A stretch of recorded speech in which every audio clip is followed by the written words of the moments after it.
Hey, everybody, welcome to Navel Gazing, the Valley Indy podcast. My name is Eugene Driscoll of valleyindy.org. It's an online newspaper covering Ansonia, Derby, and the great town of Seymour, Connecticut, here in Connecticut's lower Naugatuck Valley.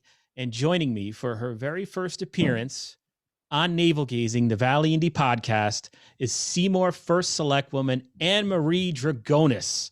Hello, Annmarie. Hello, Eugene. How are you? I'm doing all right. All right. So I've made observations about you as like just kind of a creeper, the kids say, like just seeing what you're doing online. And I'm impressed. Well, I mean, just on Facebook, like the town's Facebook page. Okay. You're and you're even on the Valley Indy Facebook page answering questions, and on the Seymour page answering questions in the various community groups that are out there answering questions. How important is it? Like, why do you do that? Because I know some other governments or some other government leaders, they really don't want to get into the fray on social media because sometimes it can just go south real quickly if somebody isn't happy with something. So why do you do that? I believe in letting everybody know what's going on all the time. You know, no one's going to have the right answer. Some people will like the answer I give. Some people won't like the answer I give because you're not going to make everybody happy. But I believe in communicating and letting people know what's going on. And then the other thing I've noticed is that you're doing a lot of what, like in my former life, I was a newspaper reporter, cop briefs, those press releases or little incidents, a few graphs about police matters that are going on. And you're posting those as well, which I know that's what people want. That's like people want to know where the fire trucks are going and what's going on crime wise. But then I've heard, like, I mean, I've had people come into the Valley Indy office back when I was using an office down in Main Street in Ansonia. I'm now up in Seymour, but I haven't gone in forever because of COVID. But people would come in and say, "Hey, why do you post so many crime stuff? Why do you post police stuff? It's not good. It's not good for the businesses." And do you ever hesitate before posting like that a car has been stolen or anything like that on your Facebook page? I hesitate at first. I make sure I read it, make sure the facts are accurate, make sure updating. You know, we had that incident that happened in Seymour last month where we sent out a code red and, you know, we let everybody know what was going on, but unfortunately we didn't follow up with it until the next morning because we weren't going to send out a code red at 11 o'clock at night. That's the one where it started here in Derby and ended in Seymour. Yeah, like my favorite, and well, it keeps me up at night. And I don't mean to make light of this, but people always want to go, any updates? Any updates? And I'm always like, if there's an update, I'm not hiding it. This is all I would give you the info. But I saw that. Yeah, people want to know minute by minute what's going on. But how are you liking the job? Because my other observation is that you seem to really like the new gig. I do. I've been in politics since 2007, thanks to Mary King's mom, Roberta King, God rest her soul. I do love being in politics. I love being in front of people. I love meeting people. I love helping solving issues. So when did you assume the role of first selectman? How many months has it been? October 28th. And then this term, because you're filling out the unexpired term of, I don't remember his name. Oh, Kurt Miller. Miller, I think is his name. Miller, yeah. Right. Yeah, something like that. When does your term end? And are you going to run for a full term? My term ends officially, well, the elections are in November. So my term technically ends, I think it's December 1st, December 2nd. The new select person, whoever wins it, would take that position. So it's the first Monday of December is when my term, this term ends. The new term begins the first Tuesday in December for the 2021 to 2023. So are you going to run again? Or run for the first time, technically, as for first selectwoman? The announcement's coming. That's a yes. Who's that with you? I hear, is that Rory in the background? I could hear somebody else. Can you hear somebody else? No, it's Nicole. She's in here with me. Oh, gotcha. The state rep, Nicole Claridis-Dietra? Yep. Oh, hey. Hi, Nicole. Hi, Eugene. How are you? Pretty good. Thanks for joining us. I'm doing a thing where I'm going around, I'm interviewing all the state reps, so I'll be emailing you like in a week or so. Great. That's fine. Yeah, my announcement will be coming in March. Okay. And then one last question, and then we can get on to these questions from the residents, which are more important than anything I have to ask you. But I always like to know, as being someone who, like my father, I almost called him my old man. He's the chief of police in the town I grew up in, and he's been a police officer for like 54 years. And like in high school, it would have an impact on the family. So how is your family handling the fact that you're now the top elected official in the town of Seymour? It's funny you should ask that because I was just having this discussion with my daughter. And I asked what she thought. And she says, that's all I've known is you being in politics. 2007 is when I started. So she was 3. So she kind of likes it. She gets to learn about giving back to our community. So by her watching me do that, she learns to give back and knows that it's one thing to sit back and to pass comment, but it's one thing to actually be in it. There are times where she kind of gets annoyed when we're out to dinner and somebody asks a question. It's not as my first selectman's position, but just as a board of selectmen member, where you should be like, this is our time. This is mommy and Alana time. But she more or less can answer questions just like me now. She starts reading the charter. She starts reading the ordinances. She knows what it's about. Oh, wow. No kidding. See, I think I would go the other way and not pay attention at all, but she's in there learning. That's pretty cool. Well, her godmother is Nicole. So, Oh, okay. Gotcha.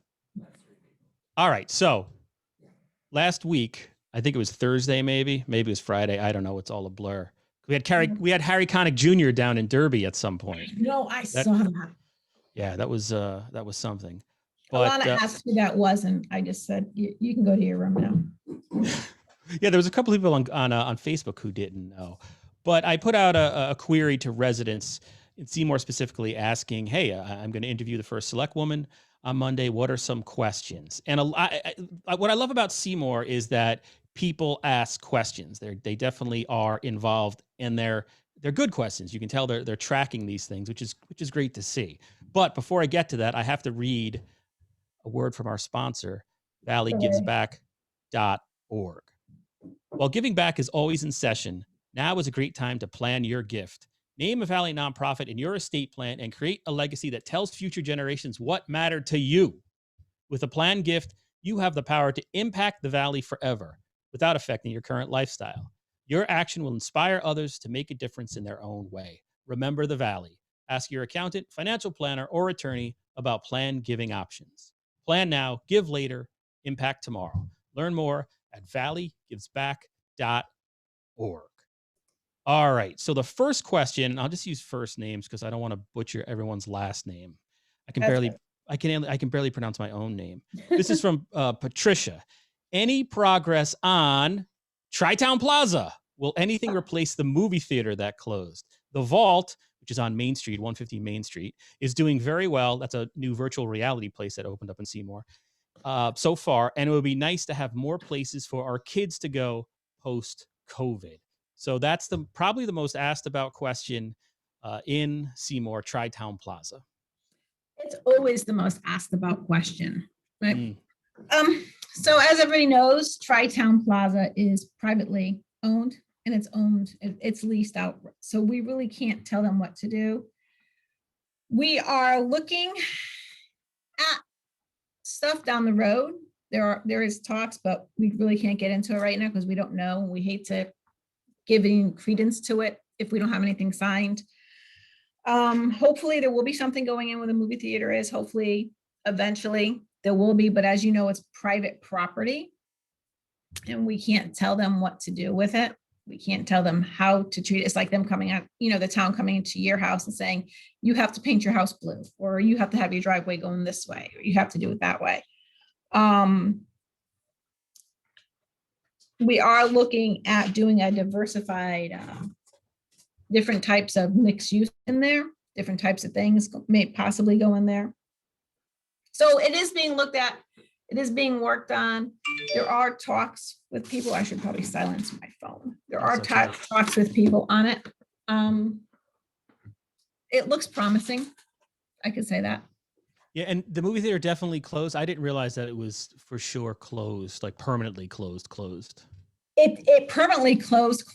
It was a shock to all of us in here that it permanently closed. We didn't know. We just thought because of COVID they weren't doing anything and they weren't going to be able to do anything. But it came closed. They came in and wanted permits to shut certain things off in there. So, but yeah, it's closed. Oh, that's a bummer. I liked having a movie theater so close to And me. you know what I did not know is that the movie theater in that parking lot took up the majority of all the parking spaces in there because there have to be allotted a certain amount of parking spots. So they took up the majority of all the parking spots there. And does that make it more challenging to get somebody in there because there's all the parking requirements tied to the zoning of the land or the whatever it's called? Yeah, and actually our planning and zoning is looking at changing the usage and because our zoning is so old and ancient that they're starting to look at ways of doing different things with that parking lot up there. But yeah, though that building has an X amount of certain parking spots. So it was kind of tough to say, okay, we want to put this in here, a big box, putting a big box in there. They're only limited certain parking spots. So. Oh, that's interesting. So your zoning commission or planning and zoning, whatever, I'm not sure which one you have up there, but they might rezone the property, I would think, with the goal of possibly making it more attractive to potential private investors. Yeah, they'll probably do a variance for parking. Interesting. Okay, so that's Tri-Town Plaza. Next was Teresa Dunlop. That one I can handle. Who gets? Oh wait, this might be involved, but who gets to drive town vehicles, and why do they get to drive them home?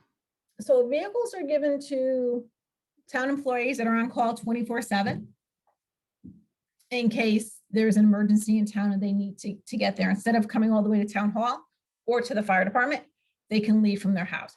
I'll give you an example. Tony DePrimo, our director of snow, or his foreman, instead of leaving from his house and going to public works, he can, use a plow on his truck. Or our fire chiefs, as the sirens just went by, they can leave from their homes and go to the scene instead of coming to the firehouse to get the fire chief's truck.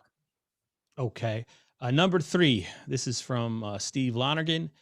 He wants a community center progress and update. What's going on with the community center? So the community center, as in our community center present or our future community center? He didn't specify, but I'm going to think he's talking about future.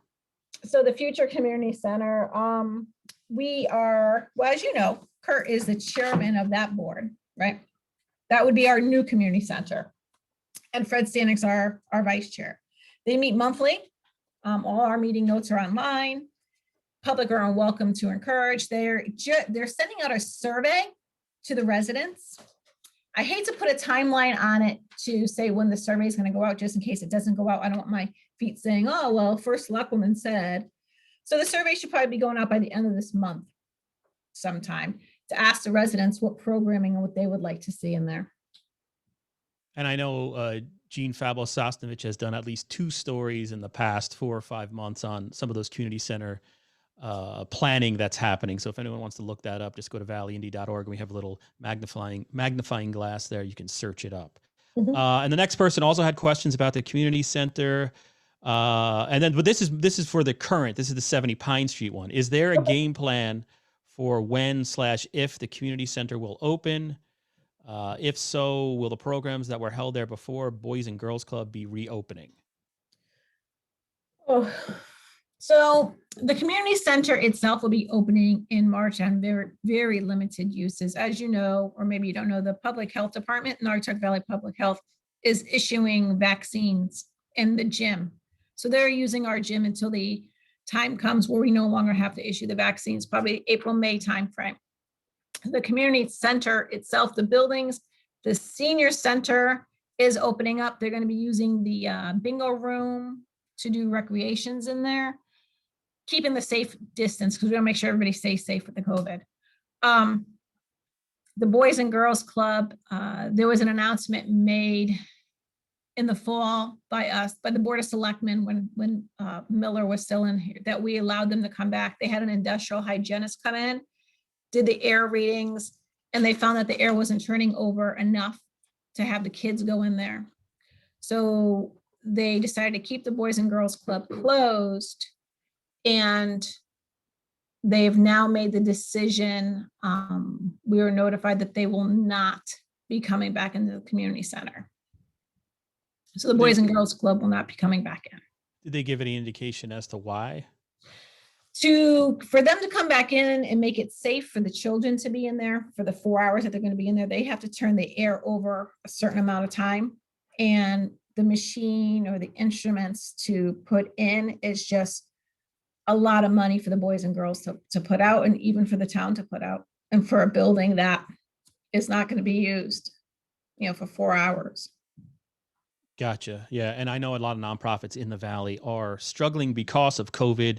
I've done a bunch of podcasts about how a lot of nonprofits have missed their annual fundraisers. The big time of year was always in the spring, and none of those things happened this year. So everybody's hurting. That's why people can go to the Valley Community Foundation and check out the COVID Response and Relief Fund, donate, and you can help some of your neighbors, some of the nonprofit groups like the Boys and Girls Club. We had another Tri-Town Plaza. Oh, this is an idea for Tri-Town Plaza. This is from Joanna Elizabeth. Tri-Town Plaza would be an ideal place to build a new YMCA with a community center, pool and daycare and summer camps. Also, are there any plans to redo sidewalks along West Street going towards CVS? I love it. That's very specific. So very specific, right? Yeah. All right. So that was a two-part question. So as far as a YMCA over in the Tri-Town Plaza, Ansonia has their YMCA, and they just closed it because it wasn't with the COVID, or for whatever reason they closed it. So to put a YMCA in there, the town doesn't own it, so the town couldn't do it. That would have to be, again, to Mr. Spector to decide to do. As far as programming, the new community center committee is looking at the different types of programmings and the different types of things. That's why they're sending the survey out, as to see what the residents would like to see, because it will be the residents community center. So what kind of programs they would like to see. As far as the sidewalks up to 67, there is a project in the work. It's called the Route 67 project, and it's to extend the intersection from River Street through Claridis Village, where McDonald's is, and widening from Martha Street to Old Drive on the Walgreens side. But that's still out like 2022, 2023 timeframe. Oh, wow. See, a lot of people are asking about the widening project, and I didn't realize that was actually a thing. It is. You're not gonna beat the Derby Route 34 rewidening, are you? That would be very humiliating if you get your project done before Derby. That's not fair. Of course we will. That's a joke, people. Yes, all right, Tara Shepard. And a couple of people asked this. I know this isn't the town jurisdiction, but they're school-related questions, COVID-related questions. When will a decision be made concerning the school opening plans for March, as the current school calendar says to be determined? Yeah, have you heard anything about? I know there was a push among some to get Seymour back full-time and in person. Have you heard? Is there any changes going on up there? So Mr. Superintendent Wilson does call me and just lets me know his decisions that he's making. Of course, he does not report to me. He doesn't report to the Board of Selectmen. He doesn't report to the first selectman. Technically reports to the Board of Ed, but the state of Connecticut gives the superintendent all the power to open and close schools. They put a plan out. I saw the plan and email late Friday morning, early Friday afternoon. I read through the plan. I guess the plan is to open up in March sometime. And I know there was I read some concerns on the internet about that, but he doesn't really tell me what he's going to do. When we discuss, I just say we have to do what's best for our students and best for the parents as well. It's not just the students that are being affected, it's parents as well. And I apologize, you can probably hear my dog going nuts on the Amazon delivery guy upstairs. But one thing that I noticed a couple of weeks back, there's that 2-week daily infection rate per capita.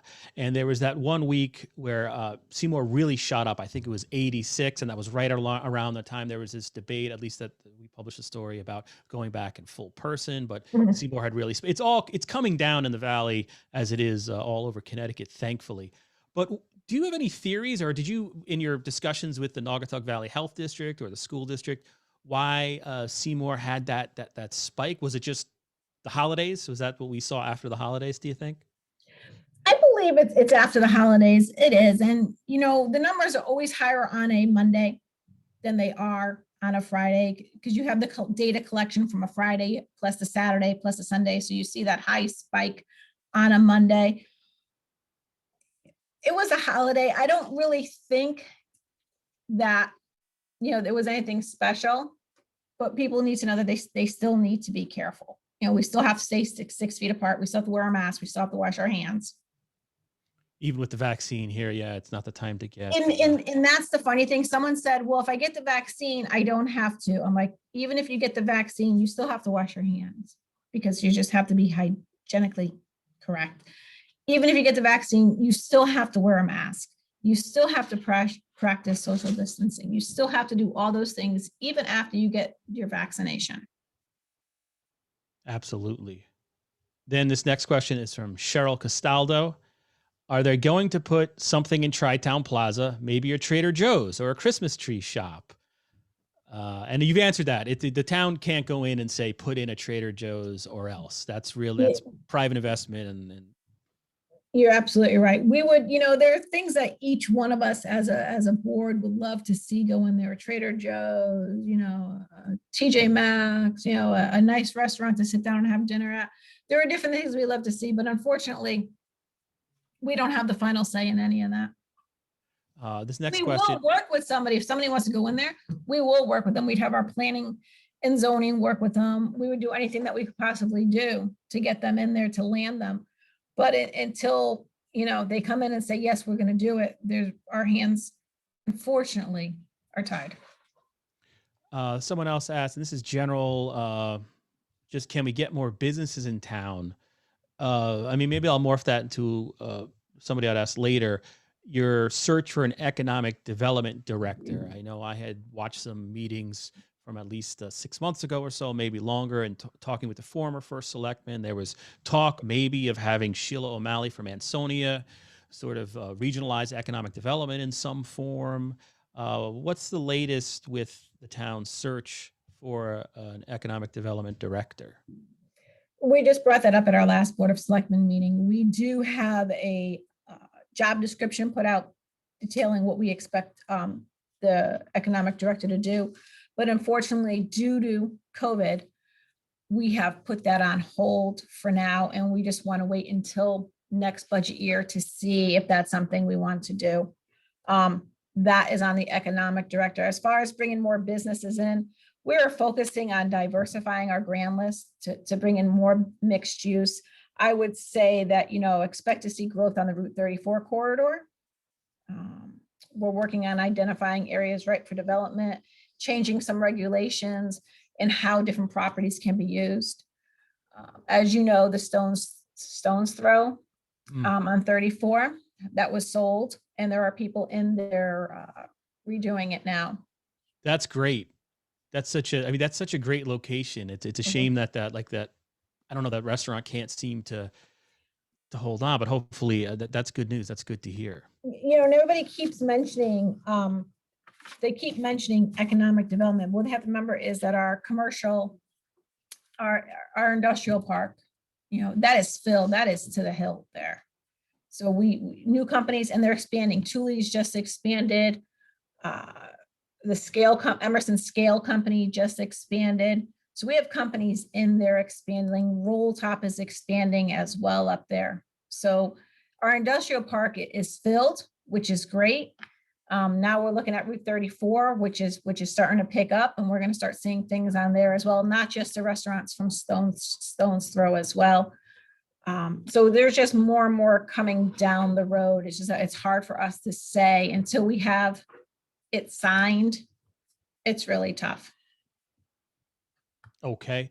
Moving on. This is a great question that I probably should have followed up on, but it fell through the cracks. It's from Jess O'Brien. Any new or continued talk regarding our electricity source following Eversource's poor performance and a response following those storms in the fall? That's right. The Board of Selectmen in Seymour had this. There were discussions about possibly like starting your own electric company or shopping around to United Yes. Illuminating or So, you know, we as a town, Seymour, as well as other cities around us, have pushed as hard as we can. We've pushed it up to the state level. So right now, our state reps are fighting for us up there to see what we can do for it. But we jumped on a lawsuit with the other towns. But Pure is a big company. and I remember they had those public hearings. I watched the first couple of public hearings, but I haven't followed it. Do you where does it stand at the state level now? I can ask State Rep Nicole Claridis. She's right here with me. Oh, how convenient. Right? Working, just same thing, the hearings with Pura, just trying to get some regulations in place for Eversource, you know, to hold them more accountable. Did you hear? Holding hearings in place to get Eversource to be more accountable. So Accountable, it's still out there. There hasn't been a law that I missed yet or anything. No, There hasn't been no any law. Oh, the CCM is pushing it too. Gotcha. Okay. CCM is a Connecticut Conference of Municipalities for anyone Correct. who doesn't know government acronyms. Then this is from Christy Willits. Is it possible to get more apartments that aren't 65 plus? Every apartment I find in Seymour is either 65 plus or way too expensive, like a studio apartment for $1,100. That's an interesting question. I don't know what is there anything like local government can do in that regard? I don't even know. Do you have a lot of apartments in Seymour? Not really, right? We have the Maple Street, which is, you know, that's, I don't know what the age barrier in there, but it seems like a lot of younger people in there. But we are looking at putting in 90 apartments. It's called the Bladen Ridge. It's off of Skokorak. And that is because the town is working on a TOD. It's a transit development. And because they're looking at moving the train station from where it is onto the other side of the river. Oh, is that still? I thought that was They're just. still talking. No, they're still talking about that. Oh, wow. That's fascinating. Okay. So they're looking at putting in the Bladen Ridge. There was just some new apartment buildings put behind Wendy's on 67. So they're coming in. They call low income housing, but the low income housing is set for middle income families to enjoy them. Christy had a second question. Sure. Does the town plan on opening well, this is where it's not the town that would do this, but do they plan on opening more young adult / teen friendly places? With the movies closing, there's practically nothing for young adults to do in Seymour, in her opinion. Drive-in theater or something fun that is also socially distanced. So, I mean, we have the Vault, which just opened up. And with the community center opening up, we're hoping that we can get sports back once the governor releases some of the restrictions, releasing some restrictions while keeping everybody safe. So we're hoping that takes place as well. Okay. And then this question, Gene Falbo-Sosnovich did a story on your road plan. And I think it was 100,000 comments all asking the same question. When are you paving Holbrook Road? So Holbrook Road is, there's a LoCIP grant underway for that. We're waiting on the DOT. We need signatures from the Attorney General and others to approve the easements. There's a $12 million LoCIP applications that we have in there. Otherwise, the taxpayers would have to put that. That's not just a town. That's just not a town road. That's also Seymour's town road. That's also Oxford's town road. Here's our town road plan. I thought you were like getting a drink or something. Okay, there it is. No. That's our town road plan. Holbrook Road, we're hoping to get it done in the spring, but we're in February and everything is getting pushed back. We just got the easement signed from Oxford as well as DEP. So we're hoping 21 to start the road work and to get it done. But there was a lot of jumping through hoops trying to get easements, as you know, there's wetlands, there's we have to do endangered species review to make sure endangered plants. We have to do an archaeology test to see if there's anything there. So. Oh, wow. Okay. So for anybody listening, or watching, that's the same type of issues on Derby Route 34. There's all these things you never expect for municipality to run into in terms of red tape, but they do. So, all right. So that's Holbrook we're Road. waiting on the state, but the easements took over a year just to get them from the DEP. So. Wow. Yeah. And this is the last question. This is from Fran Fitzpatrick, Kingston. When will Socran's Pond Park finally get the attention, I'm not referring to maintenance, that the other parks in town receive? This reader feels it's ignored. A walkway around the pond would be nice. A playground structure, tables needed. It used to be nice, and she thinks it's fallen by the wayside. Yeah, and I was just thinking about when I saw that on there, I was kind of concerned because about 8 or 9 years ago, we did a big cleanup at that park. The sustainability committee went and they were taking tires out of the pond. Public Works went with 2 dump trucks and took a bunch of stuff from there. It was over a ton of garbage. We did put picnic benches in there, and the picnic benches ended up in the pond. Oh, wow. So as a thought now, you're kind of leaving it without any structure. So I mean, we even cleared the brush and debris around there so that the police, when they drive by, they can see in there. I remember people telling me that Socran Pond used to be a big, ice pond. People would go, ice skating over there and, have cookouts during the summertime. And that would be great. And that would be wonderful. But we put in all this effort in it for it to get ruined. And, we're going to do another cleanup over there once our bans have lifted for COVID. But, we have playgrounds at all our other parks as well. We have the play at the Matthews Park. There's a swing set. There's swing sets at French. There's swing set at Bungee, at Chatfield, at Presti.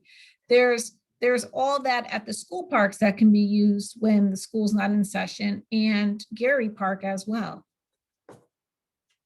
Gotcha. Okay. So those are all the questions. Sorry, go ahead. So no, those are all the questions from the readers. But we've mentioned COVID a bunch of times, and some things are on hold because COVID, because we're going through a pandemic, which we've never experienced in our lifetimes or our parents' lifetimes. I just read the most read story in the Washington Post right now is about towns and states saying we need more relief money from the federal government.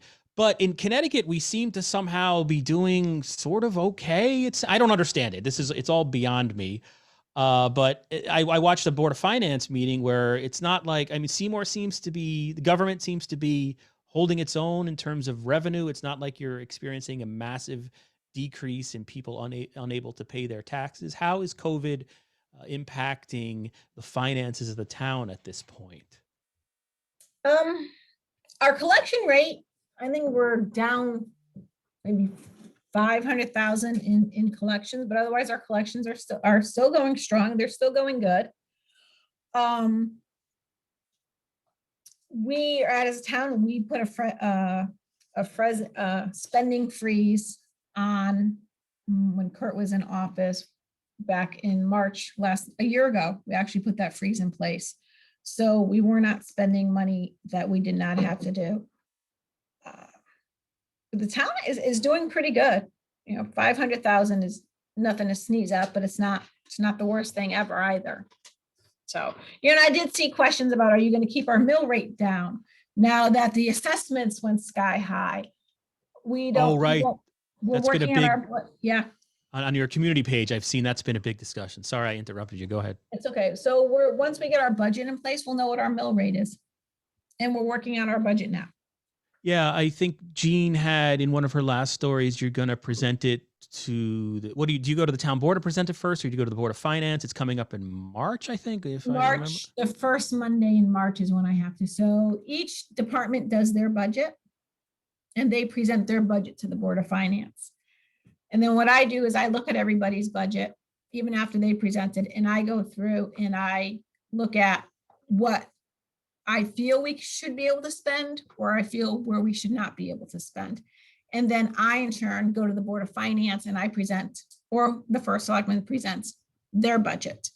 Then it's up to the Board of Finance to say, well, they deserve this, they deserve that, or they don't deserve that. So the Board of Finance actually has the ultimate and final say on the budget.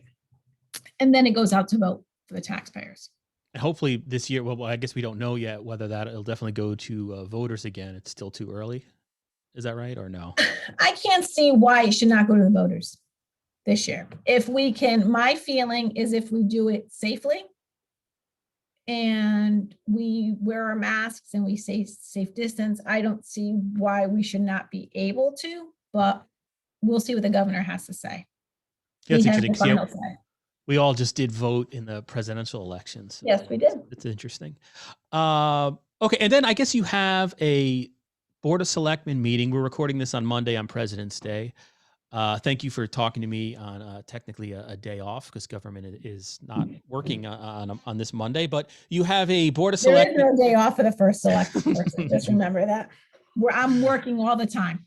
So what do you have on the agenda tomorrow? Is there anything newsworthy or anything, if people want to tune in to the selectmen meeting tomorrow night, is there anything that can draw them? What's on your agenda? There's really, we're gonna be discussing the budget. Just, again, giving them my recap of the budget, not presenting my budget to them, but just who's presented so far. There's really nothing too exciting on the budget for tomorrow. There's nothing too exciting on the agenda besides that tomorrow. Okay, so at your last selectmen meeting, there was what I thought was a really interesting story about how you had encountered a young person at the skate park, which is right behind the community center there. And there was some trash there and some graffiti there. And then you put it on Facebook and a local person said, hey, what if we can do some type of public mural on this, I guess it was a ramp, right? Whatever they're called. I was never coordinated enough to go on a skateboard, but right. Do I have that right? Nope, you have that right. So we're actually setting up the community center.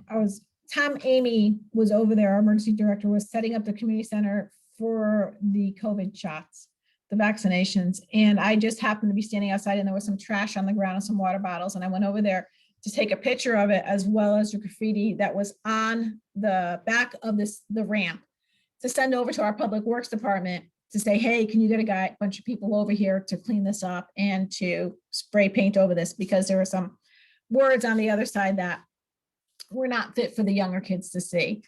So the Jack Kavanaugh came over with one of his friends, just asked what I was doing. I was like, oh, I was just taking pictures to send over to our public works department. And they're like, well, we really hate when people come here and they spray paint and put pictures and words that kids our age and younger shouldn't see, and they leave their trash. And then they started picking up the trash. And he says, I do this every day when I come here, I pick up the trash. So that just got us talking, and how much the skate park means to the kids that are, again, stuck at home during the COVID time, during this time, and they have nothing to release their energy because all the sports are canceled. So you're right. I put it out on Facebook. I was reached out by the Valley Council of Arts, who's also a nonprofit organization. And she says, hey, I have some people who have done work in New Haven. And I said, well, come speak to the Board of Selectmen. We're all for it, because it will help the younger kids as well. It may get them interested in it as well. They get to have us help with the say in it, and what kind of designs they want. We know it's going to be kid friendly. We know it's not going to be vulgar. We know it's not going to have disgusting words on it. And then that just got the selectmen speaking, well, if it's just this, maybe we can give them a free wall, and children can start with their artistic designs, maybe giving them something else to do. Maybe you're not into sports, maybe you're not into music, maybe you're into the arts, and maybe this is what you'd want to do. So it's just another outreach for the kids to do. And where does that stand? Do you think it's something that will move forward? Rory and I are working on it now to get with her. Right now we can't do anything because of the weather, but that will probably be moving most likely forward, probably end of March, beginning of April. That's great. I thought that was a great idea and something definitely different. So so good for you. Now, before I call it a night, is there anything else you wanted to add? Because what do I know about Seymour, right? Is there anything else you want to share with the good citizens of Seymour? No, I'm just trying to think if there's anything else I had on my list that I would like to share. No, I wanted to thank the teachers as well as our first responders for, for everything they're doing during this tough, difficult times. It's not just difficult for the kids, but difficult for the parents as well as the teachers. And that I think by us sticking together, we'll get through this. There's some light at the end of the tunnel, and what doesn't kill us only makes us stronger, right? Yeah, well said. So I just want to thank all the teachers out there for all their hard work. And the parents. I mean, I have a 16-year-old. I know what it's like. Right. Yeah. Yeah. It's tough. It's tough. They can't see each other. So if they can't see their friends, they can't, go out and hang with their friends. Who are they going to take their frustrations out on? They're going to be ornery more than what they're ornery. So. Oh, that's this house. That my two kids. I have a second grader and a fifth grader, and they're kind of. I mean, they always got along. Now they're like at each other's throats 24 hours a day. And then the whole, my daughter is just addicted now to videos like YouTube. Like it's just, we've gone off the deep end. So, but other than that, hey, what are you going to do? We're alive. So that's good. All right. First Selectwoman Drugonis, I want to thank you so much for coming on and for answering all these questions. And I hope we can do it again. Absolutely. Just let me know. All right. Take care. Thank you. All right. Thanks. Bye-bye.